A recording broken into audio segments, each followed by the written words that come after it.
124 ko'rsam Gentra ko'rgandek bo'laman.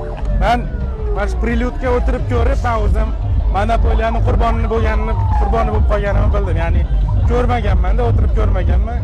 Shuning uchun qurib qolib ketganman uni mana. Kayfidan.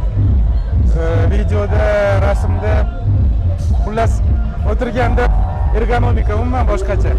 Torpedodan boshlab rul, sideniyalar maza qildim xullas. Mana shu narsani o'tirib ko'rgan odam his qilgandan keyin gapiradi. Men videoda qancha tushuntirsam ham so'z boyligim ham, emotsiya ham yetkazib berish qiyin videoda. Xudo xolasa agar Toshkentda ham bir mana shunaqa shoular bo'lsa, o'sha bizdan tomosha qilayotganlar bo'lsa, kelsanglar, qo'ldan kelgancha o'sha yerga chiqishga harakat qilamiz. O'zingizlar o'tirib ko'rib, hozirgi Abduhafizga ketayotgan gaplarni, o'zingizlar emotsiyalarni hayotda olib ko'rib his qilasizlar, xudo xolasa. Shu endi aka qisqa aytib berishga harakat qildim. Xudo xolasa harakat qilamiz endi bunaqa shum hech bo'lmasa 5-10 minutga tashqariga olib chiqib alohida video olganim. Yana bitta provokatsion savolim bor. 124 500 ham haydadingiz Valsodga. U haqida fikringiz?